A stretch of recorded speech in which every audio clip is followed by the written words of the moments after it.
Hello दोस्तों, study with अनु में मैं अनु आपका स्वागत करती हूँ। कैसे हैं आप सब? आई होप आप सब स्वस्थ होंगे, मस्त होंगे और अपनी पढ़ाई लिखाई में व्यस्त होंगे।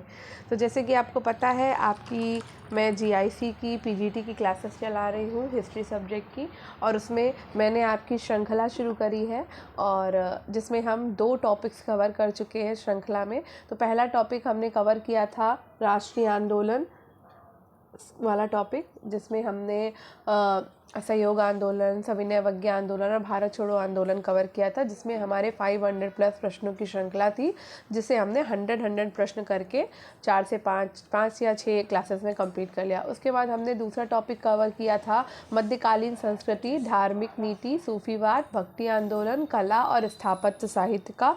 उसमें भी हमारे 500 प्रश्न थे, तो 500 प्रश्नों की श्रृंखला वहाँ पे भी कंप्लीट हो चुकी है। तो 2 टॉपिक आपके जिससे सबसे ज़्यादा क्वेश्चंस आते हैं एग्ज़ाम में, आपके जीआईसी में, पीजीटी, टीजीटी में, तो वो हमने कवर कर लिए हैं। उसमें भी आपके 500 प्लस थे, दोनों में 500 प्लस प्रश्न थे। और आज हम 3rd नंबर टॉपिक शुरू कर रहे हैं। तो जैसे कि आपको पता है, मैंने आपको बताया है कि जिससे सबसे ज़्यादा प्रश्न आते हैं वो टॉपिक मैंने पहले कवर कराया, फर्स्ट स्टार्टिंग वहीं से करी थी। उसके बाद उससे कम टॉपिक मतलब क्वेश्चन जिससे आते हैं वो मैंने सेकंड टॉपिक कंप्लीट करा। 3rd टॉपिक आपका ये है, इसमें भी आपके 500 प्लस प्रश्न हैं, बस थोड़ा बहुत ऊपर नीचे प्रश्न है। जैसे कि आपका राष्ट्रीय आंदोलन में 561 क्वेश्चन थे, और दूसरे जो आपका मध्यकालीन वाला टॉपिक था उसमें 543 के आसपास क्वेश्चन थे, और इसमें आपके उसमें 543 थे, पता नहीं 34 थे, ऐसे ही थे। इसमें भी आपके इसी तरीके से क्वेश्चन है मुगल वंश में, ठीक है। तो उसके बाद ये 3rd हमारा, जिसमें सबसे ज़्यादा क्वेश्चन पूछे जाते हैं, ये 3rd वाला टॉपिक है। तो चलिए शुरू करते हैं आज का अपना टॉपिक। पूरे हिस्ट्री में कंप्लीट कराऊंगी जीआईसी के लिए आपके। तो भाई अल्टीग्रेड का एग्ज़ाम तो ख़त्म हो चुका है और अब हमें अपने प्रवक्ता की तैयारी कर देनी है, और टीजीटी पीजीटी की नई वैकेंसी भी आने वाली है बहुत जल्दी। तो अगर आपका सब्जेक्ट हिस्ट्री है तो आप मेरे साथ में कनेक्टेड रहिए और पढ़ते रहिए। और मैं आपको यहाँ पे थोड़ी सी जानकारी दे देती हूँ। ये जो क्लास है आपकी, ये आपको सुबह 10 बजे मिलती है, मॉर्निंग में 10 AM पर मैं आपको ये क्लास दे रही हूँ। तो इसको लगाते रहिए, पढ़ते रहिए। तो क्वेश्चंस हम जितना ज़्यादा करेंगे, डिस्क्रिप्शन के साथ करेंगे, तो लर्न भी होता रहेगा और तैयार होता रहेगा और रिवीजन होता रहेगा। आगे मैं प्रैक्टिस सेट्स वगैरह भी और भी कराऊंगी, ताकि हमारा टॉपिक भी कवर हो जाए और हमें लर्न भी हो जाए। तो चलिए शुरू करते हैं आज की क्लास।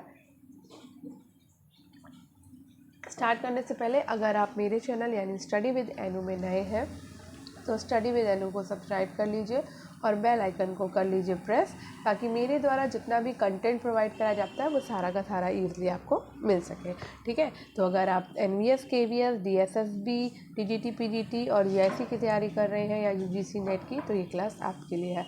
चलिए शुरू करते हैं आज का अपना टॉपिक, मुगल वंश। तो मुगल वंश में आज हम पढ़ेंगे राजनीतिक और प्रशासनिक इतिहास को, जिसमें हम बाबर, हुमायूं, अकबर, जहांगीर, शाहजहां और औरंगजेब मुगल साम्राज्य का पतन, तो पूरा मुगल वंश हम कंप्लीट करेंगे। लेकिन करेंगे कैसे? 100 क्वेश्चंस के फॉर्म में। तो एक क्लास आपकी 100 क्वेश्चंस की होगी, और उसके बाद इसी तरह से हम 500 क्वेश्चन प्लस जितने भी हैं वो हम एक एक क्लास करके कंप्लीट कर लेंगे। तो एक क्लास में 100 क्वेश्चन करेंगे तो 5 से 6 क्लासेस लगेंगी और कंप्लीट हो जाएगा, ठीक है। चलिए स्टार्ट करते हैं आज का अपना पहला क्वेश्चन। पहला क्वेश्चन है, प्रथम श्रेणी के मुगल पैदल सैनिक को किस नाम से जाना जाता था? तो प्रथम श्रेणी के मुगल पैदल सैनिक को जाना जाता था अहसूम नाम से। प्रथम श्रेणी के मुगल पैदल सैनिक को अहसूम नाम से जाना जाता था। मुगल काल में पैदल सैनिकों की संख्या, ये देखो आपको जीडीसी में पूछा गया, वो भी 2021 में। मुगल काल में पैदल सैनिकों की संख्या काफ़ी ज़्यादा थी और उन्हें पायक या पियाद गान कहा जाता था। अबुल फजल के अनुसार पैदल सैनिकों की 9 श्रेणियाँ थीं। इसमें बंदकची, दरबान, खिदमतिया, मेवरा, शमशेरबाज, पहलवान इत्यादि प्रमुख थे। प्रथम श्रेणी के मुगल पैदल सैनिकों को अहसूम के नाम से जाना जाता था। ये मुगल शासकों की सुरक्षा व्यवस्था में सहायता प्रदान करते थे, ठीक है। आगे बढ़ते हैं। नेक्स्ट है, मुगल राज परिवार की निम्नलिखित बेटियों को उनके कालक्रमानुसार रखें। जहां आरा बेगम, जैबुन्निसा बेगम, गुलबदन बेगम और रोशन आरा बेगम। तो जैबुन्निसा और गुलबदन बेगम तो उनकी बाबर की पुत्री थी, यानी हुमायूं की बहन थी। जैबुन्निसा औरंगजेब की पुत्री थी। अब जहां आरा और रोशन आरा बेगम बताओ। देखो, गुलबदन बेगम का जो जन्म है वो देखो यहाँ पे कालक्रम के अनुसार क्या आपका सी सही है, तो हम डिस्क्रिप्शन देखेंगे। गुलबदन बेगम का जन्म 523 में हुआ था। जहां आरा का जन्म 1614 में हुआ है। रोशन आरा का जन्म 1617 में हुआ और जेबुन निसा का बेगम का जन्म 1638 में हुआ। तो गुलबदन बेगम मैंने आपको बताया ये बाबर की पुत्री थी और हुमायूं की बहन थी। जहां आरा बेगम और रोशन आरा, ठीक है, बेगम जो है वो आपकी शाहजहां की पुत्री थी, ठीक है, और औरंगजेब की बहन थी। जेबुन्निसा बेगम जो थी वो औरंगजेब की पुत्री थी और बहादुर शाह प्रथम की बहन थी, ठीक है।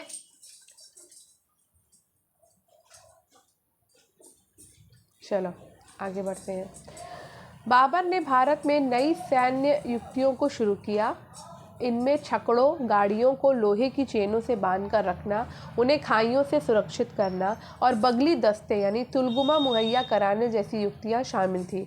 बाबर ने ये युक्तियां कहाँ से ली थी? तो बाबर ने जो युक्तियां ली थी ये कहाँ से ली थी बताओ? बाबर ने ये जो युक्तियां ली थी ये ली थी आपकी ऑटोमन और उज्बेकों से, ठीक है, जहाँ से तुगलमा नीति भी आई है ना, तुलगमा नीति।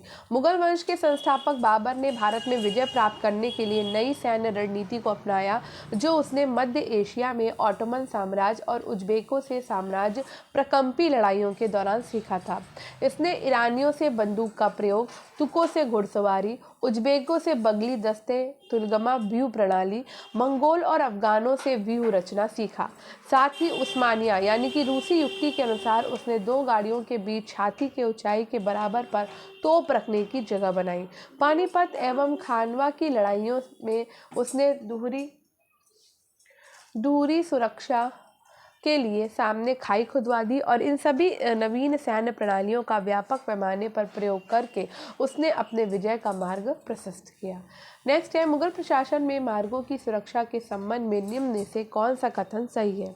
तो मार्गों की सुरक्षा को प्रशासन का एक प्रमुख दायित्व माना जाता था। कारवाओं, सरायों, बाजारों के टांडाओं जो आमतौर पर सशस्त्र होते थे और नदियों में नौकाओं के बड़े मार्ग में होने वाली डकैती और लूटपाट से सुरक्षा के लिए संगठित किए जाते थे। मुगल साम्राज्य में जिस अधिकारी के इलाके में चोरी या डकैती होती थी उसे माल बरामद करना होता था या खुद उसे पीड़ित को मुआवजा देना होता था। अधिकारी अपना ये दायित्व पूरा करने के लिए क्रूरता की नीति अपनाते थे और संदिग्ध गांवों को ही लूट लेते थे। तो इसमें आपके चारों ही कथन सही हैं, ठीक है, ए, बी और सी, डी, ठीक है। मुगल प्रशासन जो है वो सैन्य शक्ति पर आधारित एक केंद्रीकृत व्यवस्था थी जो नियंत्रण और संतुलन पर आधारित थी। मुगल साम्राज्य चूंकि पूर्णतः केंद्रीकृत था इसलिए बादशाह की शक्ति असीम होती थी, फिर भी प्रशासन की गतिविधियों को चलाने के लिए मंत्रिपरिषद होती थी। मुगल प्रशासन 5 स्तरों में विभक्त था, ठीक है, केंद्रीय स्तर, प्रांतीय स्तर, सरकार, जिले का प्रशासन और परगने का प्रशासन तथा ग्राम स्तर का प्रशासन। प्रांतीय स्तर पर प्रशासन का प्रमुख कौन होता था? सूबेदार होता था, ठीक है, और यही सूबे में शांति और सुरक्षा की व्यवस्था, प्रजा के हित की रक्षा, वृद्धि, फौजदारी मुकदमों का निर्णय करना, विद्रोहों को दबाना, पुल, सराय, सड़कों आदि की सुरक्षा तथा निर्माण करवाता था। मुगल प्रशासन में मार्गों की सुरक्षा के संबंध में सत्य है, मार्गों की सुरक्षा को प्रशासन का एक प्रमुख दायित्व माना जाता था। कारवाओं, सरायों, बाजारों के टंडाओं जो आमतौर पर सशक्त होते थे और नदियों में नौकाओं के बेड़े मार्ग पर होने वाली डकैती और लूटपाट से सुरक्षा के लिए संगठित किए जाते थे। मुगल साम्राज्य में जिस अधिकारी के इलाके में चोरी या डकैती होती थी उसे माल बरामद करना होता था या खुद से पीड़ित को मुआवजा देना होता था। अधिकारी अपना ये दायित्व पूरा करने के लिए क्रूरता की नीति अपनाते थे और संदिग्ध गांवों को लूट लेते थे। नेक्स्ट है, अकबर के निम्नलिखित विजय अभियानों को कालक्रमानुसार रखें। तो अकबर ने भैया कौन कौन सी विजय करी है? तो अकबर ने सबसे पहली जो विजय करी थी वो करी थी बंगाल विजय। उसके बाद अकबर की दूसरी विजय होती है काबुल की विजय। उसके बाद अकबर जीतता है सिंध को और फिर जीतता है खानदेश को, ठीक है। ये क्वेश्चन आपका NTA UGC नेट JRF में आया था, ठीक है। तो जलालुद्दीन मोहम्मद अकबर कब से कब तक बैठा? 1556 से लेकर 1650 तक जो है रहता है, 1605 तक, ठीक है, इसका शासनकाल है। और विजय अभियान के जो इसका क्रम है, तो पहले बंगाल में 1574 में अकबर ने मुनीम खां के नेतृत्व में बंगाल में दाऊद के विरुद्ध अभियान पर भेजा और स्वयं अकबर भी बंगाल विजय के लिए गया था। मुनीम खां को बंगाल का सूबेदार नियुक्त किया गया और 1575 में दाऊद खां ने समर्पण कर दिया। उसके बाद आता है काबुल। तो काबुल के शासक और अकबर के सौतेले भाई मिर्जा मोहम्मद हकीम ने विद्रोहियों के साथ मिलकर भारत का सिंहासन प्राप्त करने का प्रयास किया। अकबर ने शहजादा मुराद को उसके विरुद्ध नियुक्त किया और स्वयं 9 अगस्त 1581 को काबुल के किले में प्रवेश किया। मिर्जा हकीम ने क्षमा याचना करी और उसे माफ़ कर दिया। 1585 में मिर्जा हकीम की मृत्यु के बाद मान सिंह को काबुल अधिकार के लिए नियुक्त किया। नहीं सही है। सिंध। उसके बाद सिंध। मिर्जा जानी बेग यहाँ का स्वतंत्र शासक था। अकबर ने 1590 में अब्दुल रहीम खान खाना को सिंध पर विजय के लिए नियुक्त किया और मिर्जा जानी बेग ने अकबर की अधीनता स्वीकार करी और उसे 3000 की मनसब दिया गया। उसके बाद आता है खानदेश। तो अकबर ने 1591 में फैज़ी को अपना दूत बना के खानदेश भेजा और खानदेश के राजा अली खान ने स्वाधीनता स्वीकार कर ली। नेक्स्ट क्वेश्चन है जो कि यूपी पीजीटी में पूछा गया 2021 में। मुगल काल में निम्नलिखित अधिकारियों में कौन सा एक कारखाना संबंधित है? तो कारखाना होता था आपका दीवाने बियूतात। बादशाह अकबर ने वजीर पर नियंत्रण रखने के लिए कई दीवानों की नियुक्ति की थी। इसमें पहला दीवाने खालसा था जो साम्राज्य की खालसा भूमि का प्रबंध करता था। ठीक है। दूसरा होता था दीवाने तन। ठीक है, जो जागीरें और वेतन संबंधी कार्यों की देखरेख करता था। तीसरा होता था दीवाने बयूतात जो विभिन्न कारखानों के आय व्यय के ब्यौरों को रखता था। दीवाने तबजी सैनिकों का लेखा जोखा रखता था।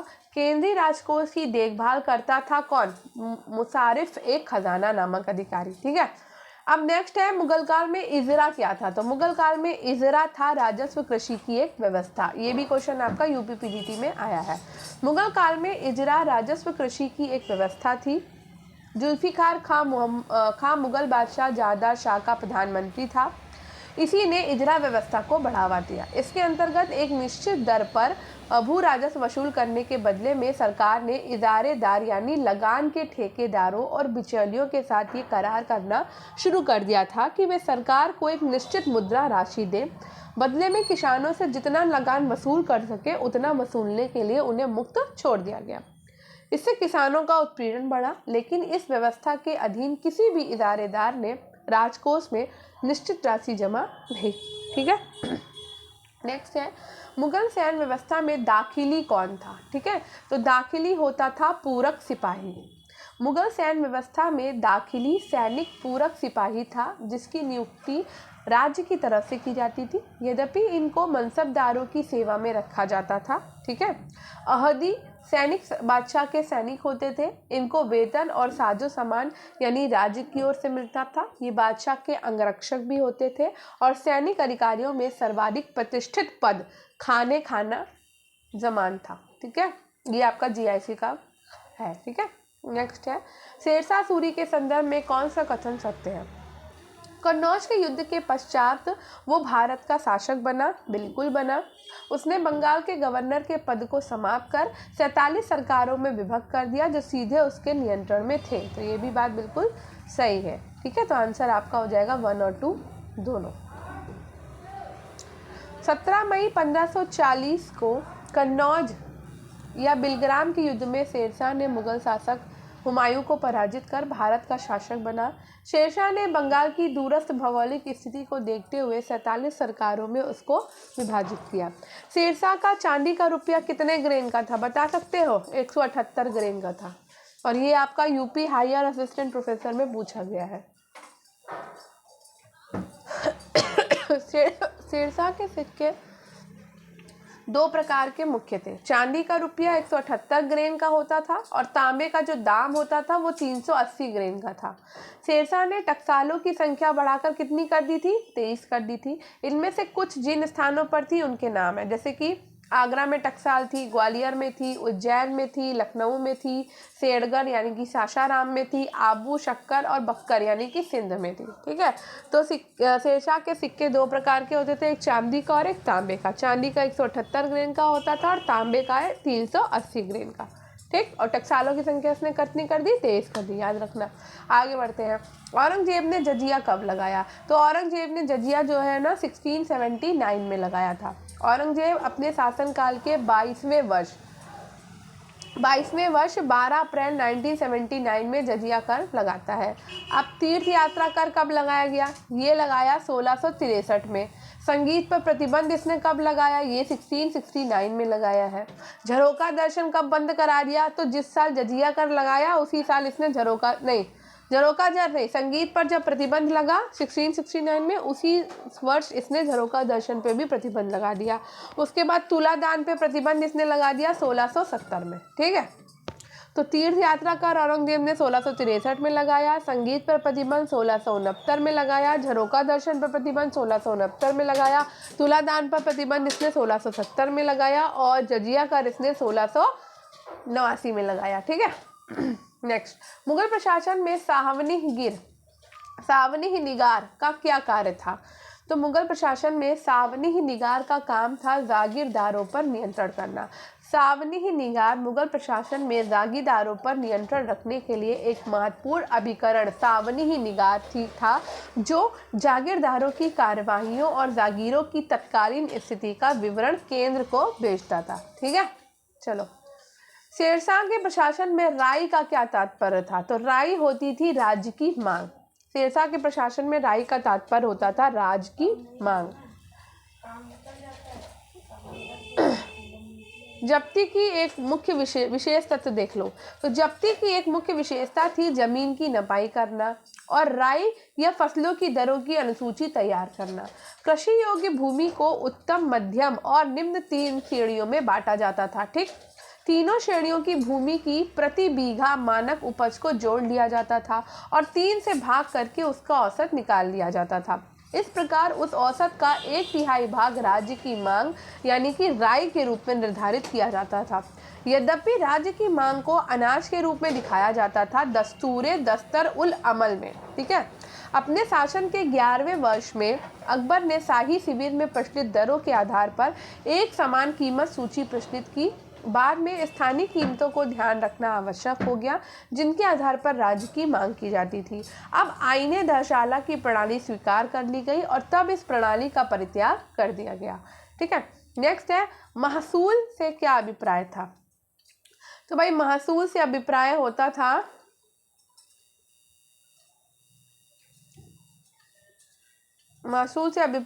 वास्तविक राजस्व से। ठीक है, तो महसूल या हाले हासिल ये जागीर से वास्तविक रूप से प्राप्त आय होती थी। ठीक है, अब यहाँ पे देखते हैं खालसा महाल क्या था। खालसा महाल जो है वो बादशाह की भूमि होती थी। ठीक है, खालसा महाल जहांगीर के काल में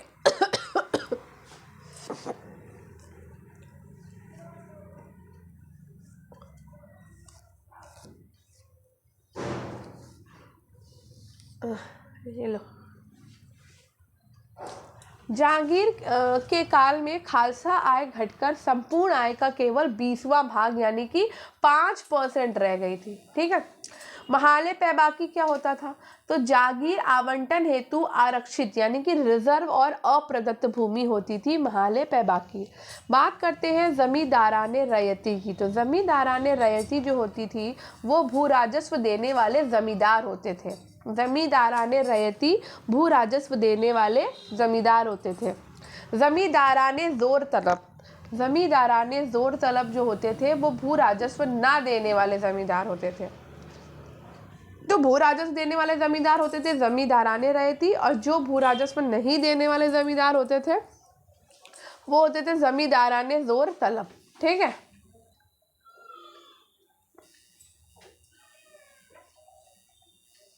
अच्छा यहाँ पे लिखा है कि उच्चतर शिक्षा सेवा आयोग ने इस प्रश्न का उत्तर बी माना है, अपेक्षित राजस्व माना है। महसूस है क्या में अपेक्षित राजस्व। मुर्शीद कुली खान ने जब्ती व्यवस्था कहाँ प्रारंभ करी? तो मुर्शीद कुली खान ने जब्ती व्यवस्था प्रारंभ करी थी दक्कन में। कहाँ प्रारंभ करी थी? दक्कन में। मुर्शीद कुली खान ने जब्ती व्यवस्था दक्कन से शुरू की थी। अब इसमें विशेष तथ्य ये है कि 1652 में औरंगजेब की दूसरी बार दक्षिण का सूबेदार बनाया गया औरंगजेब को, और उसके साथ पारसी मुर्शीद कुली खां को दक्षिण का दीवान नियुक्त किया गया। मूल रूप से मुर्शीद कुली खां अली मर्दान खां का साथी था और औरंगजेब और मुर्शीद ने संयुक्त रूप से दक्षिण की भू राजस्व व्यवस्था को सुधारा। मुर्शीद कुली खां को दक्षिण का टोडरमल कहा जाता है क्योंकि उसने यहाँ टोडरमल की पैमाइश तथा कर निर्धारण प्रणाली को लागू किया था। नेक्स्ट है, किस मुगल सेनापति के विरुद्ध रानी दुर्गावती ने अपना अंतिम युद्ध लड़ा था? तो रानी दुर्गावती ने अपना अंतिम युद्ध लड़ा था आसफ खान के विरुद्ध। अकबर ने 1564 में आसफ खान को गड़कटंगा पर अधिकार करने के लिए भेजा। चौरागढ़ के निकट रानी दुर्गावती ने मुगलों की विशाल सेना का मुकाबला किया। वो 2 दिन तक वीरता पूर्वक लड़ती रही। अंततः पराजय को निश्चित मानकर अपने सम्मान की रक्षा के लिए स्वयं को छुरा घोंपकर आत्महत्या कर ली थी। नेक्स्ट है, आक्रांत मुगल सेना की नाक काटने के लिए कौन प्रसिद्ध है? तो वो है गढ़वाल की रानी कर्णावती। आक्रांत मुगल सेना की नाक काटने के लिए गढ़वाल की रानी कर्णावती प्रसिद्ध है। अकबर के शासनकाल के किस वर्ष में मनसब प्रदान किए गए थे? बताओ, अकबर के शासनकाल के किस वर्ष जो है वो मनसब प्रदान किए गए थे? 9वें, 10वें, 11वें या फिर 12वें? किस वर्ष प्रदान किए गए? तो ये प्रदान किए गए थे 11वें वर्ष में। ठीक है,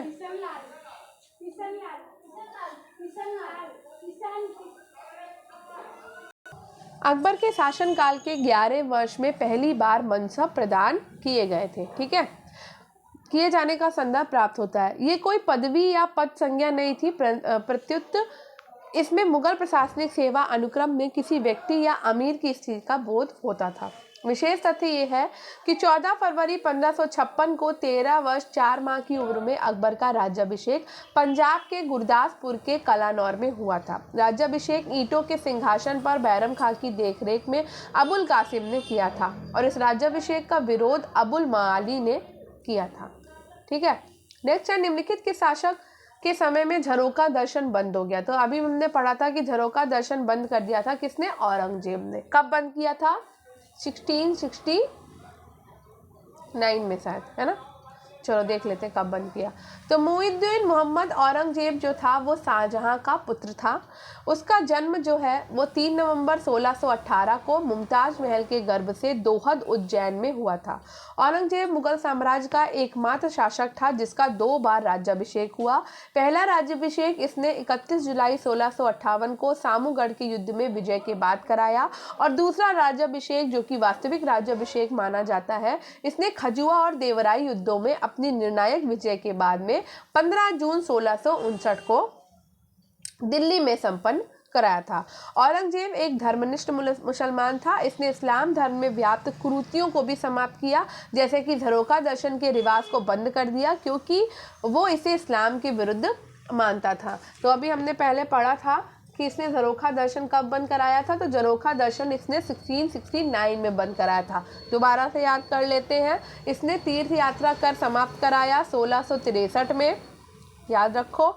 उसके बाद इसने 1669 में जो है झरोखा दर्शन बंद कराया, साथ ही साथ संगीत पर भी प्रतिबंध लगा दिया। ठीक है, उसके बाद इसने 1670 में तुलादान पर भी प्रतिबंध लगा दिया और 1689 में यानी 1679 में इसने जजिया कर जो है दोबारा से लगा दिया। जजिया कर लगाया इसने 1679 में। तो जो चीज़ याद कर चुके हैं उसको दोबारा से रिवाइज करते हुए चलेंगे तो ना जल्दी लर्न हो जाएगा। और इसके राज्याभिषेक याद रखने, 2 राज्याभिषेक कराया इसने।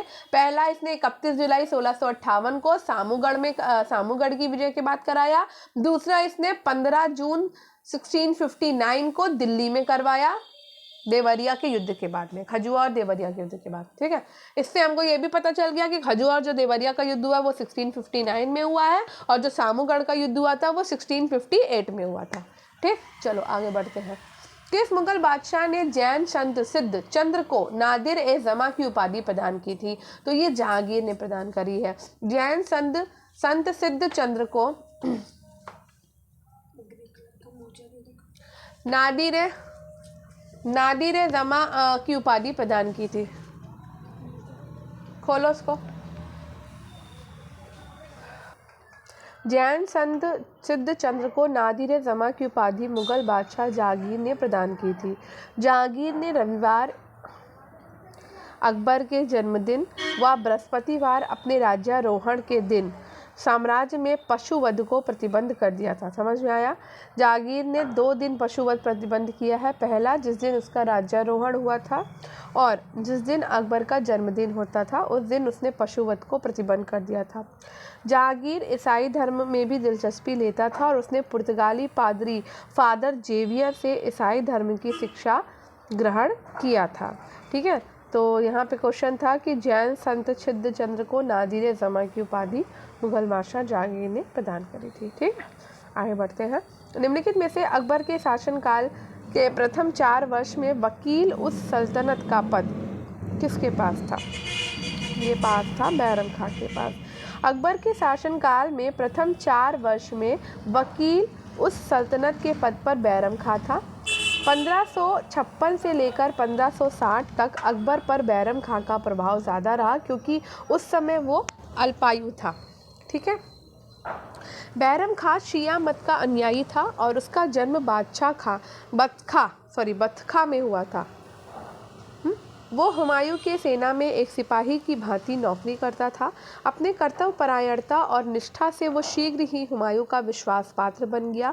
हुमायूं की मृत्यु के बाद बैरम खान ने अकबर को शासन प्रशासन में संरक्षण प्रदान किया और आरंभिक वर्षों में वे वकील उस सल्तनत के पद पर आसीन रहा। ठीक है, आगे बढ़ते हैं।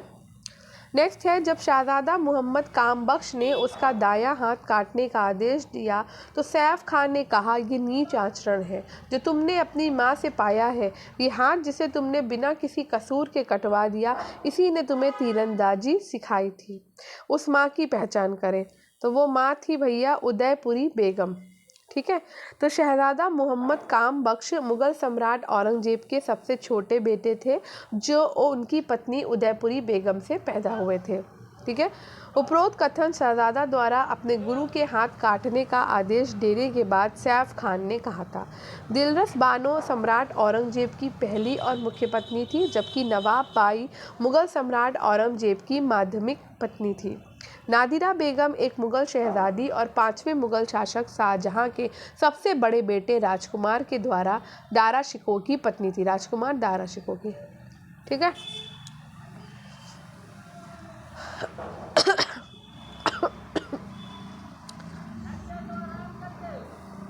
चलो आगे बढ़ते हैं। नीचे 2 कथन दिए हैं, एक अभिकथन है और दूसरा आपका कारण है।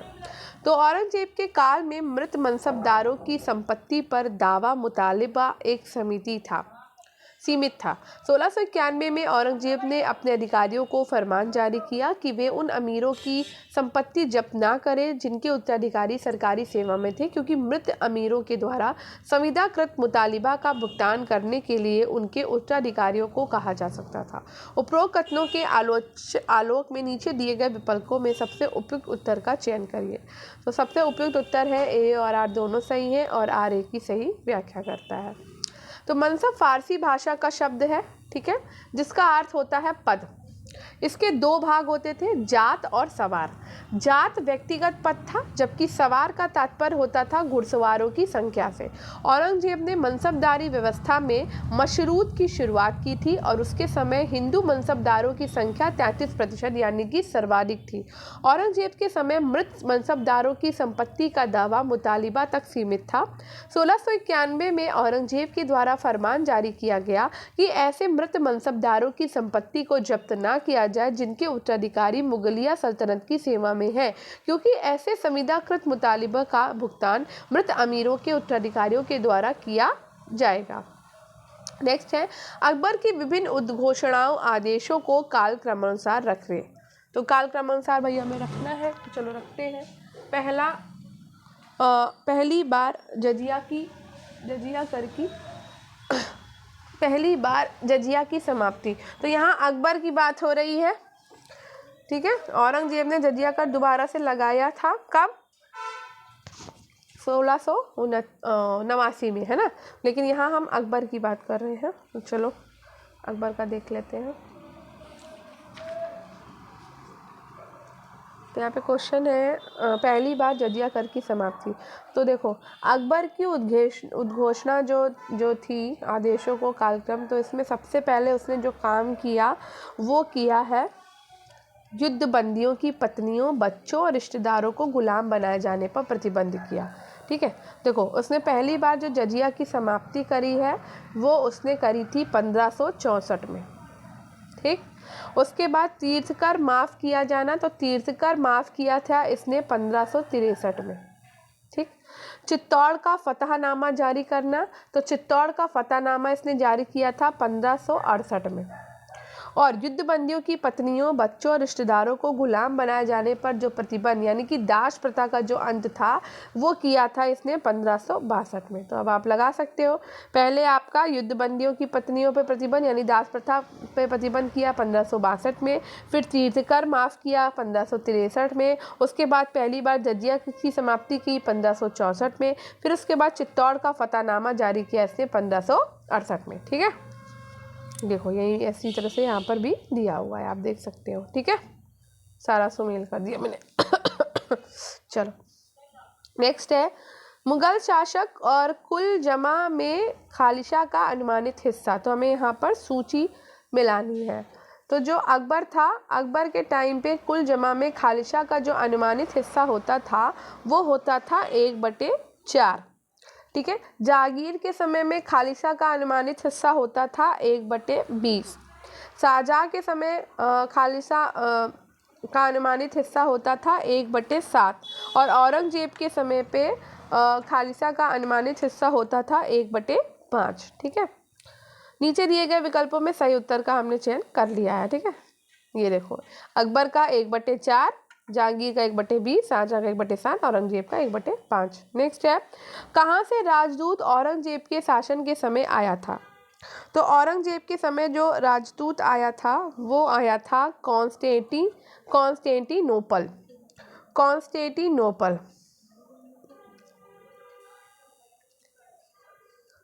1661 से लेकर 1667 के बीच में औरंगजेब के पास कुछ विदेशी मुस्लिम शक्तियों के यहाँ से दूतमंडल आए। इनमें कॉन्स्टेंटिनोपल यानी कि मक्का का शरीफ, फारस, बल्ख, बुखारा, कारागार, खीवा, अबसीनिया और शहर नौ के राजा, बसरा, यमन एवं मोचा के तुर्की सरदार तथा कुस्तुनिया का एक दूतमंडल आया था, ठीक।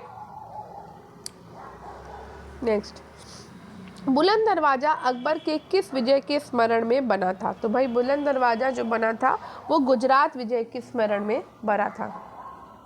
गुजरात विजय इसने कब करी थी। तो गुजरात विजय इसने 1601 में के आसपास करी थी।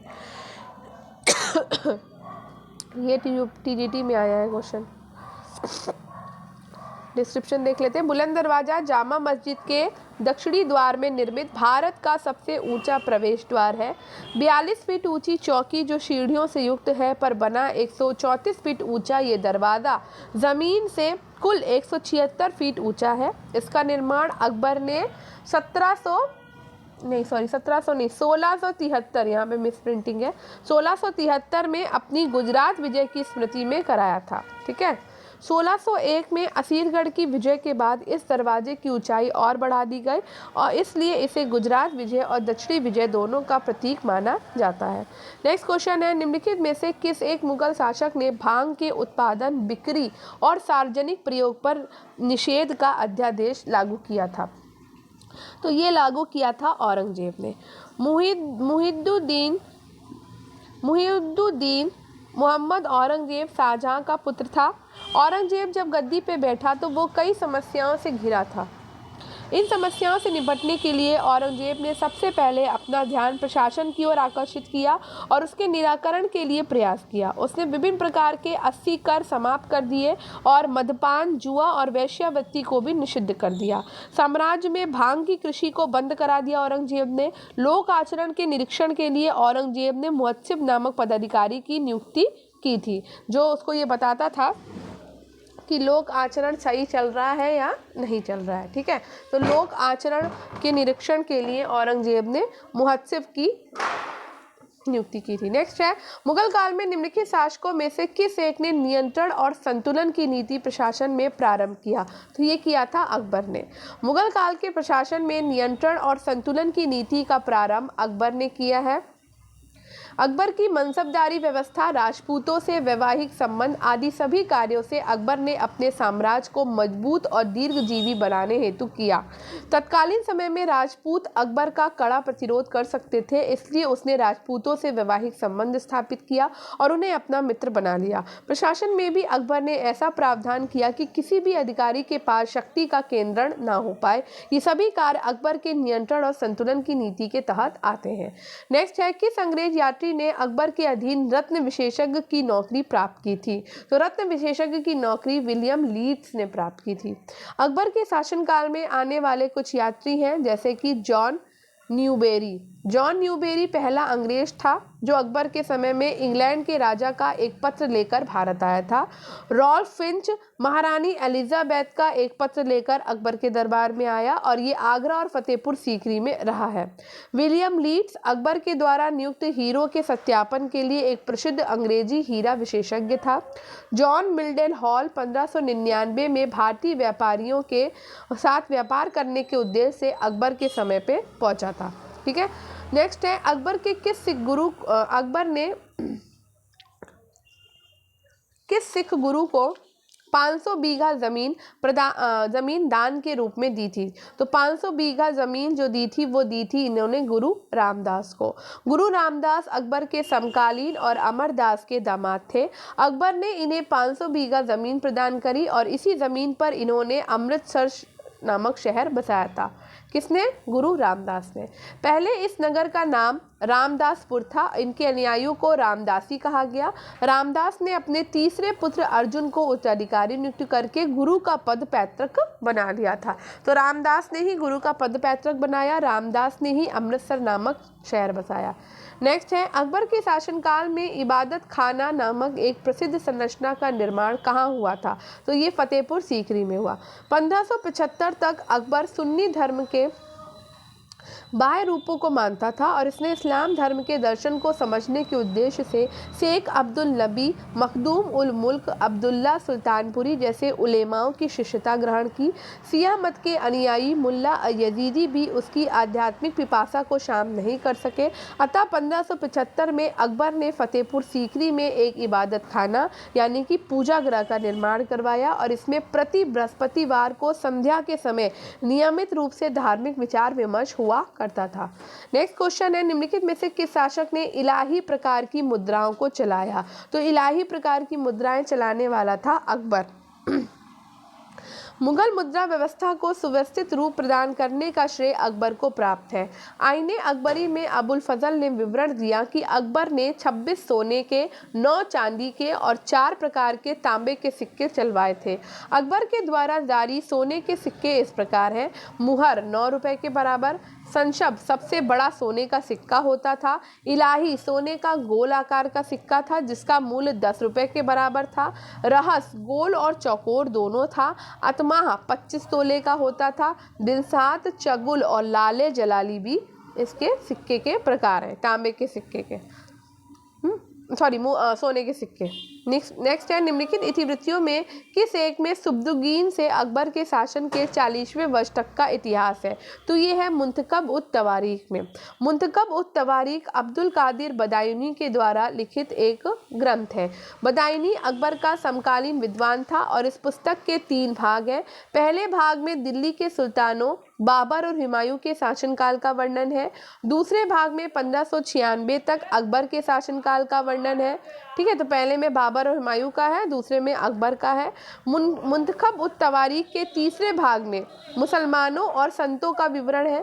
बदायूनी ने अकबर की सेवा में रहकर महाभारत और रामायण का फारसी में अनुवाद किया है। ठीक है।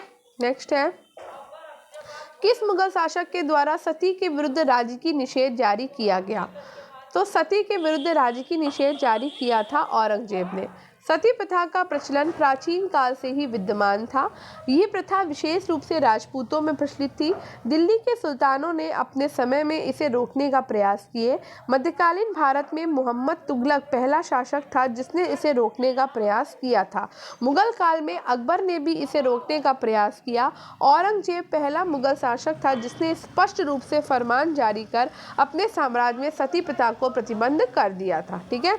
नेक्स्ट है, औरंगजेब के समय में लिखी गई पुस्तक फतवाए आलमगीरी का संबंध है। तो फतवाए आलमगीरी कानून संहिता से संबंधित थी।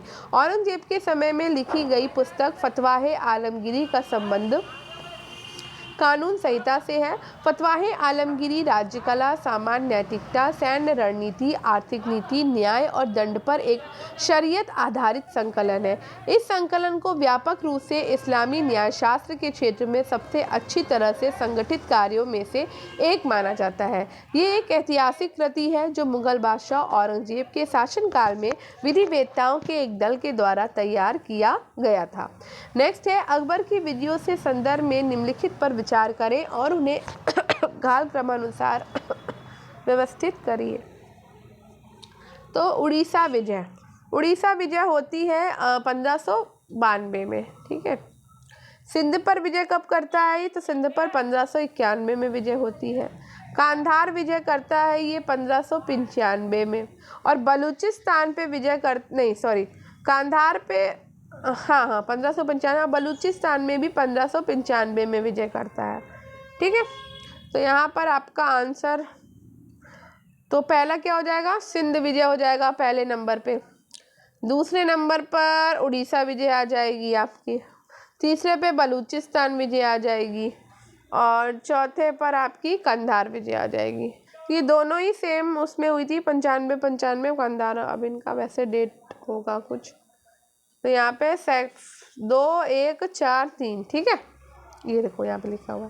नेक्स्ट है, मुगल बादशाह जहांगीर के समय आगरा स्थित डच फैक्ट्री का प्रमुख कौन था?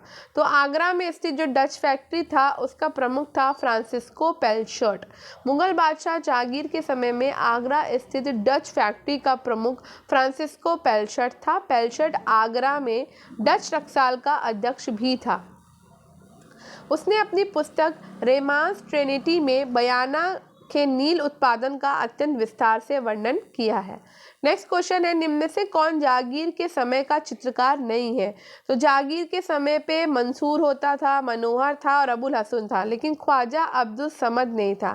जहांगीर का काल जो है वो मुगल चित्रकला का स्वर्णकाल कहा जाता है, माना जाता है। ठीक है। जहांगीर के काल के प्रमुख चित्रकार थे मंसूर, मनोहर, अबुल हसन, बिसनदास, फारूक बेग आदि प्रमुख थे।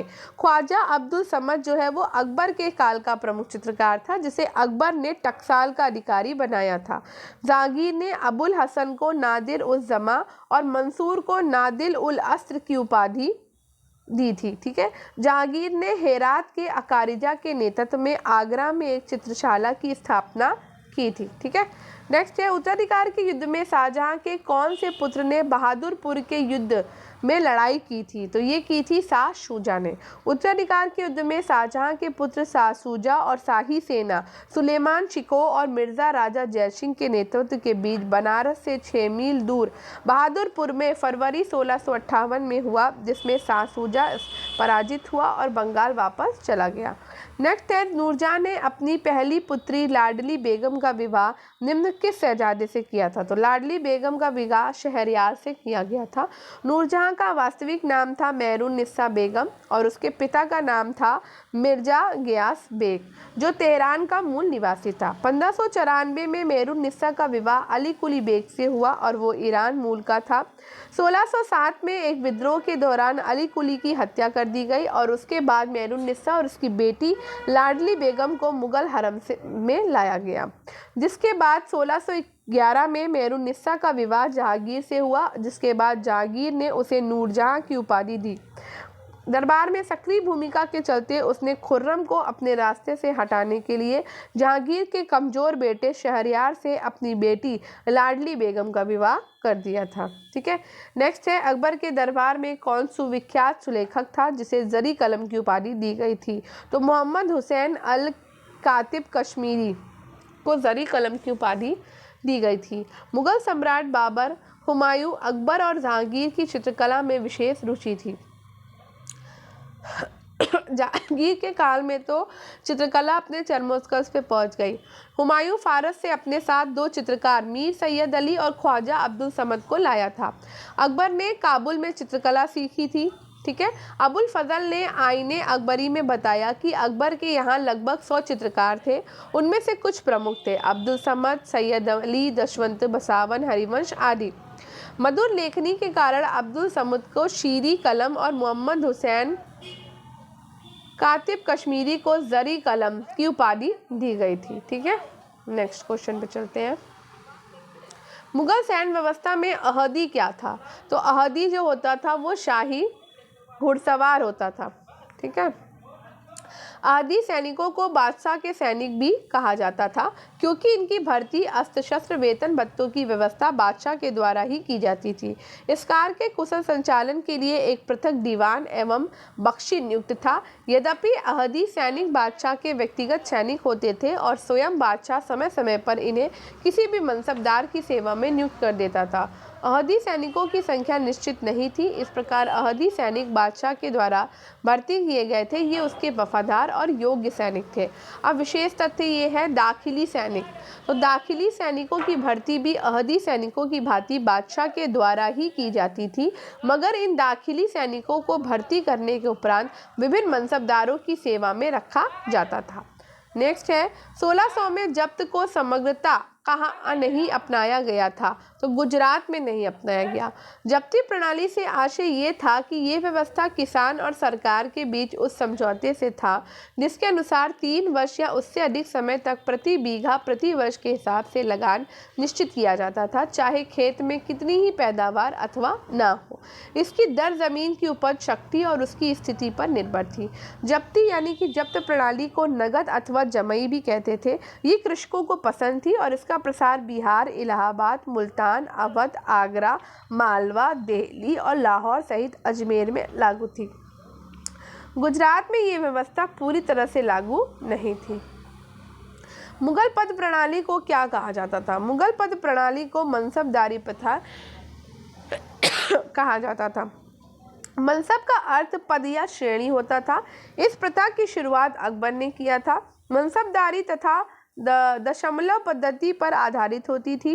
ठीक है, ये प्रथा अकबर ने मंगोल आक्रमणकारी चंगेज खान से ग्रहण करी और इस प्रथा के 2 अंग थे, जात और सवार। ठीक है, नेक्स्ट है, महाराणा प्रताप के पास अकबर द्वारा विभिन्न मुगल अधिकारियों के नेतृत्व में भेजे गए शिष्टमंडलों को कालक्रमानुसार व्यवस्थित करिए और नीचे दिए गए कूट की सहायता से सही विकल्प को चुनिए।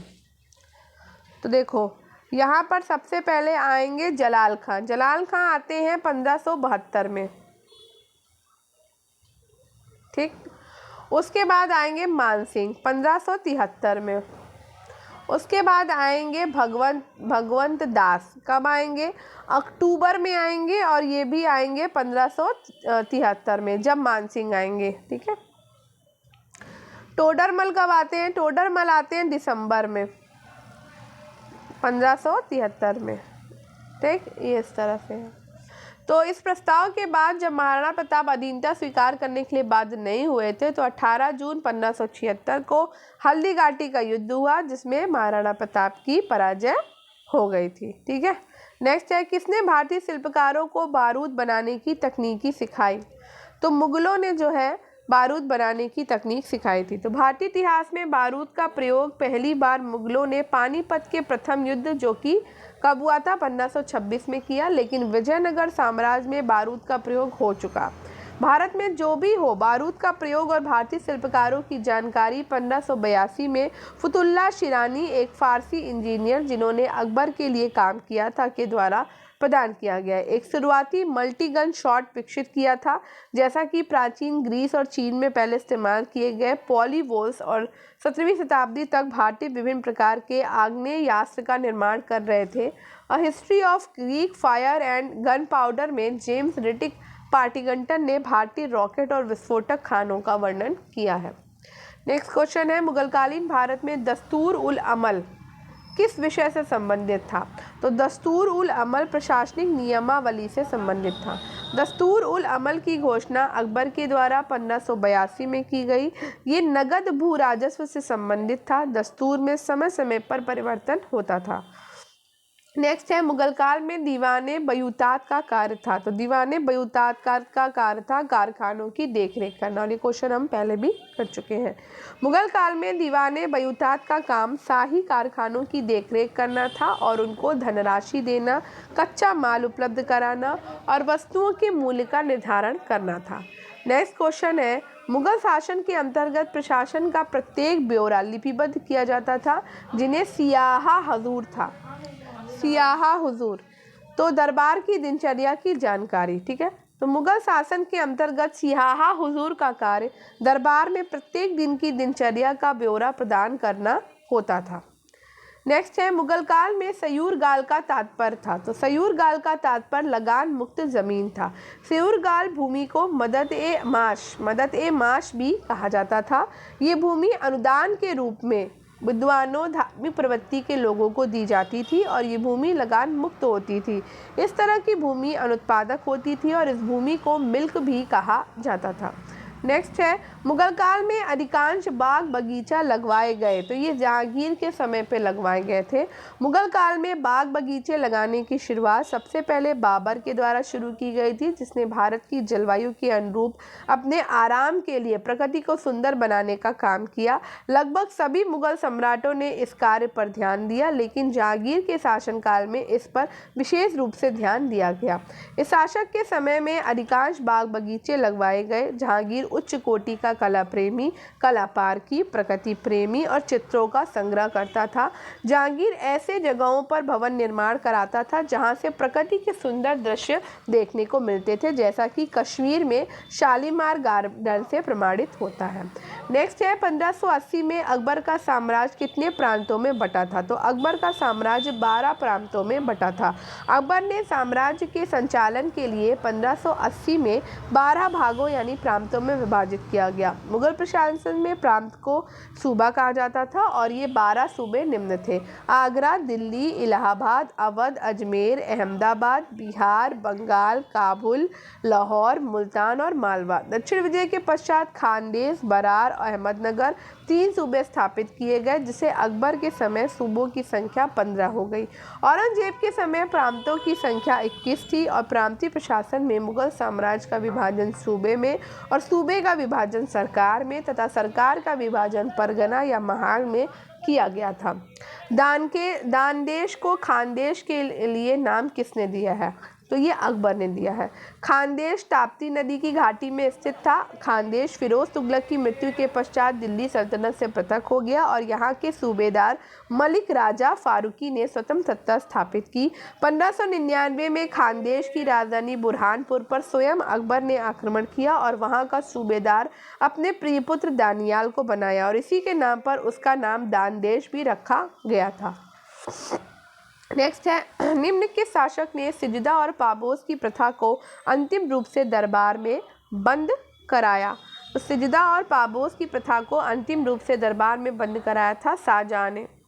शाहजहां की प्रारंभिक शिक्षा पर सूफीवाद विचारधारा का प्रभाव था और उसके शिक्षक उदार विचारों के थे। उसकी माता राजपूत थी, लेकिन उसके द्वारा किसी राजपूत स्त्री से विवाह नहीं किया गया। 1636 में उसने सिजदा और पाबोस की प्रथा को समाप्त कर उसके स्थान पर चहार तस्लीम की प्रथा शुरू की गई।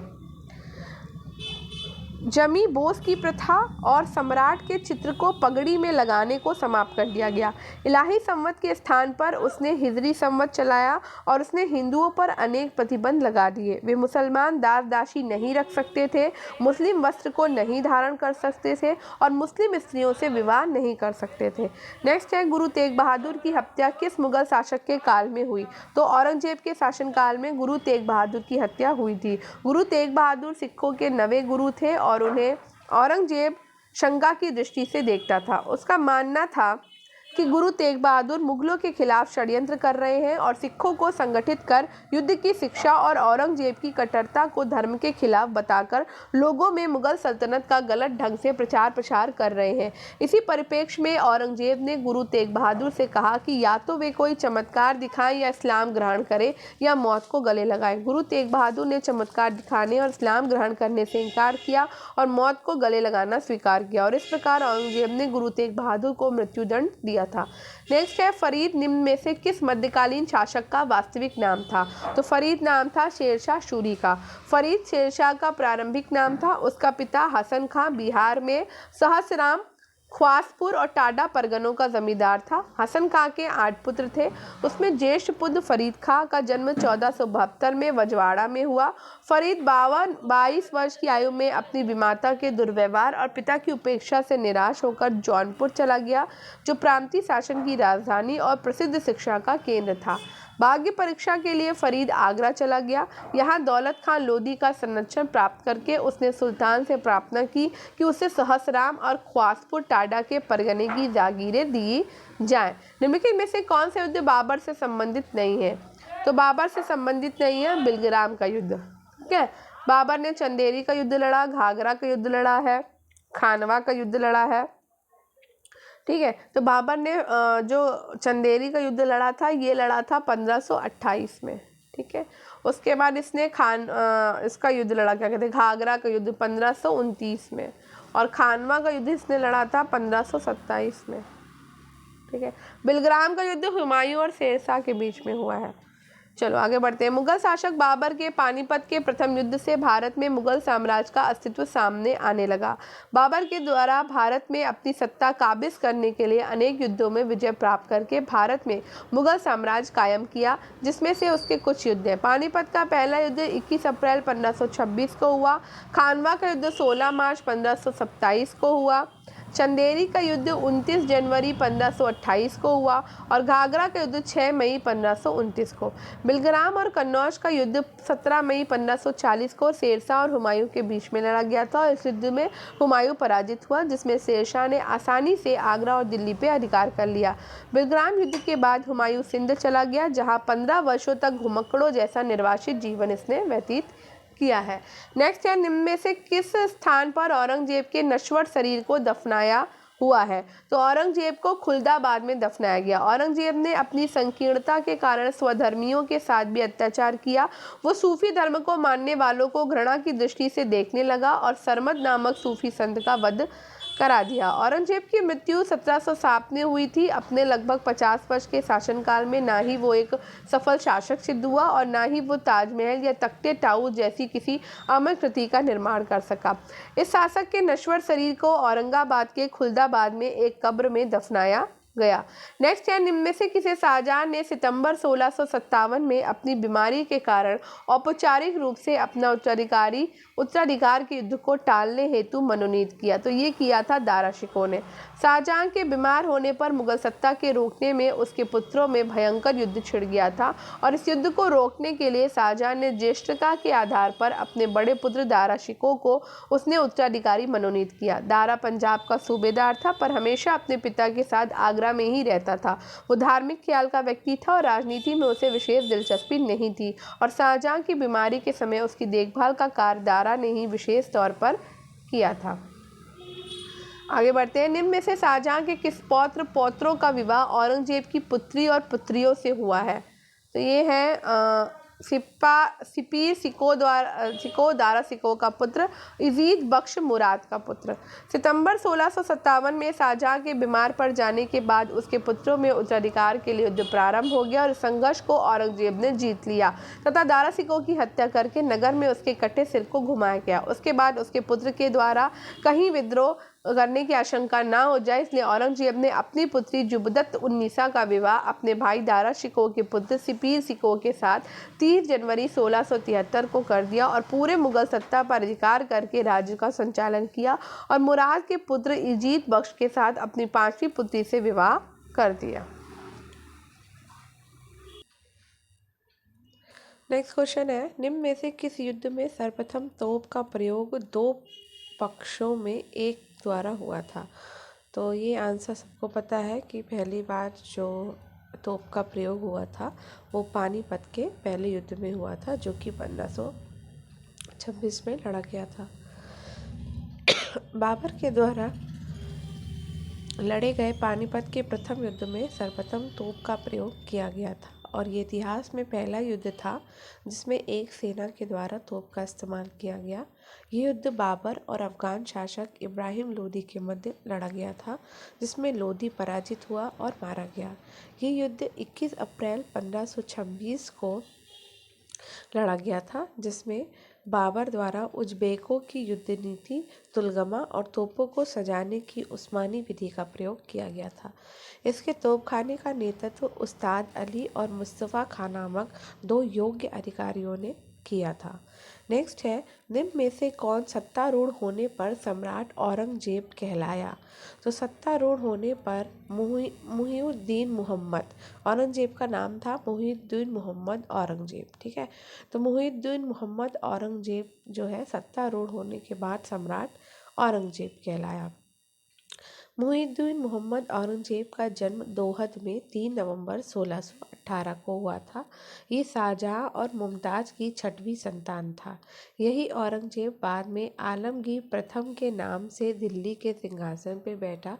उसकी तीव्र बुद्धि और स्वाभाविक विलक्षण स्मृति के विवरण पर उसे कुरान का ज्ञान और पैगंबर के परंपरागत कथनों संबंधी उसका अध्ययन और परिपूर्ण था। ठीक है, नेक्स्ट है, निम्न में से कौन प्रबल विरोधी था या थे जिन्होंने बैरम खां के पतन का मार्ग प्रशस्त किया? तो ये था सभी। तो इसमें अकबर की धायमा महाम अंगा भी थी। ठीक है, साथ ही आदम खां भी था, जीजी अनगा और उसका पति शमसुद्दीन अतक खां भी था।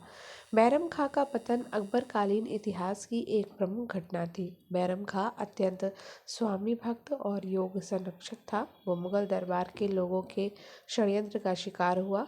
बैरम खां के प्रति असंतोष के प्रमुख कारण निम्न थे। बैरम खां शिया मतावलंबी था, जबकि अकबर और अन्य दरबारी सुन्नी थे। बैरम खां के निर्णय निरंकुश थे एवं उसका स्वभाव क्रोधी और ईर्ष्यालु था। आयु बढ़ने के साथ साथ अकबर राजकाज में रुचि लेने लगा। बैरम खां के प्रतिद्वंदी उसके दुर्गुणों को बढ़ा चढ़ाकर अकबर के सम्मुख रखने लगे। बैरम खां के कृतित्व की गलतियों को बढ़ा चढ़ाकर बताने लगे। अकबर की धायमा महामंगा और उसका पुत्र आदम खां, दामाद शिहाबुद्दीन, जीजी अनगा और उसका पति शमसुद्दीन महत्वाकांक्षी थे एवं बैरम खां के बढ़ते प्रभाव को अपने मार्ग की रुकावट मानते थे। ये लोग अकबर के कान भरकर उसके एवं बैरम खां के बीच दूरियां बढ़ाने में संलग्न थे। ठीक है, नेक्स्ट है, औरंगजेब ने किसके खिलाफ धन के वित्त पोषण के लिए बंगाल में राजस्व प्रशासन को सुव्यवस्थित करने का निर्णय लिया था? तो ये लिया था मराठों ने। औरंगजेब की दक्षिण नीति का मूलाधार बीजापुर और गोलकुंडा राज्यों का अस्तित्व समाप्त कर मराठों की महत्वाकांक्षाओं पर निर्णय स्थापित करना था। औरंगजेब ने मराठों के खिलाफ धन के वित्त पोषण के लिए बंगाल में राजस्व प्रशासन को सुव्यवस्थित करने का निर्णय लिया था। नेक्स्ट है, एक पदानुक्रमित पैटर्न में अधिकार और अधीनता के सिद्धांत को बनाए रखने के लिए अकबर ने किस विचारधारा का पालन किया? तो अकबर ने इंपीरियल आइडियोलॉजी का पालन किया था। अकबर ने भारत की राजनीति एकता स्थापित करने में साम्राज्यवादी नीति का पालन किया। राष्ट्रीय एकता की स्थापना के लिए राजनीतिक एकता स्थापित करना आवश्यक था। उसकी राजपूत नीति, विभिन्न विद्रोहों के दमन नीति इसी परिप्रेक्ष्य को शापित करती है कि अकबर ने मौर्य सम्राटों के समान समस्त साम्राज्य में प्रशासनिक एकता स्थापित की। ये व्यवस्था जन कल्याण की भावना से प्रेरित थी। नेक्स्ट है अकबर के शासनकाल की आधिकारिक नियमावली और गजेटियर का नाम बताइए। तो ये है आपकी आईने अकबरी। आईने अकबरी में भारत के समाज एवं संस्कृति का विस्तार से वर्णन किया गया है। इसमें अलबरूनी के बाद भारत के समाज, धार्मिक मतों, संप्रदायों, ज्ञान और कलाओं का सर्वाधिक विस्तृत विवेचन है। इसलिए इसे अकबर के शासनकाल की आधिकारिक नियमावली और गजेटियर के नाम से जाना जाता है। नेक्स्ट है औरंगजेब की मृत्यु किस वर्ष हुई थी? 1707 में। औरंगजेब शाहजहां और मुमताज महल की छठवीं संतान था। इसका जन्म दोहद में 3 नवंबर 1618 को हुआ। बाद में औरंगजेब आलमगीर प्रथम के नाम से दिल्ली की सत्ता पर आसीन हुआ। उसकी तीव्र बुद्धि और स्वाभाविक विलक्षण स्मृति के विवरण पर कुरान का ज्ञान और मोहम्मद पैगंबर के परंपरागत कथनों संबंधी संपूर्ण ज्ञान था। औरंगजेब ने अपने जीवन के अंतिम 25 वर्ष दक्षिण में मराठों के दमन में व्यतीत कर दिए। उसकी मृत्यु अहमदनगर में 4 मार्च 1707 में हुई थी। नेक्स्ट है बहादुर शाह प्रथम का मूल नाम क्या था?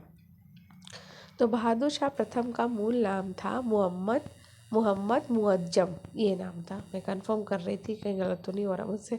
मोहम्मद मुअज्जम। औरंगजेब की मृत्यु के बाद उसका पुत्र मुअज्जम बहादुर शाह प्रथम के नाम से 1707 में मुगल बादशाह बना। इसको खाफी खान ने शाहे बेखबर की उपाधि दी थी।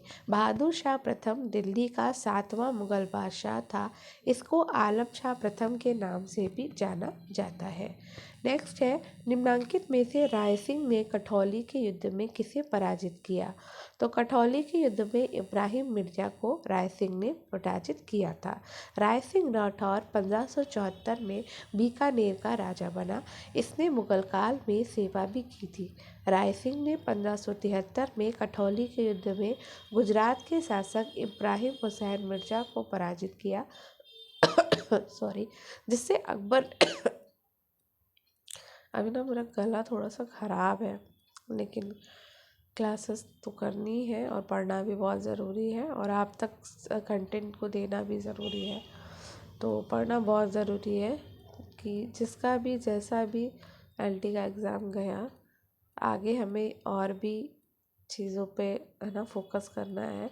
जीआईसी का एग्ज़ाम है हमारा, अभी टीजीटी पीजीटी भी आएगा फिर से, तो इसलिए बाकी एग्ज़ाम्स पे ना आगे फोकस करते हैं। और जो एग्ज़ाम जैसा गया उस पर अच्छा गया तो बहुत अच्छी बात है। अगर थोड़ा सा भी ऊपर नीचे गया है एग्ज़ाम तो छोड़िए उसको और आगे बढ़िए। और पढ़ाई में अगर लगे रहेंगे ना तो कहीं ना कहीं सिलेक्शन ज़रूर हो जाएगा। तो इसलिए तबीयत ख़राब है, कुछ भी है, अगर मैं क्लासेस कर सकती हूँ तो आप भी क्लासेस को ज़रूर करिएगा, ठीक है।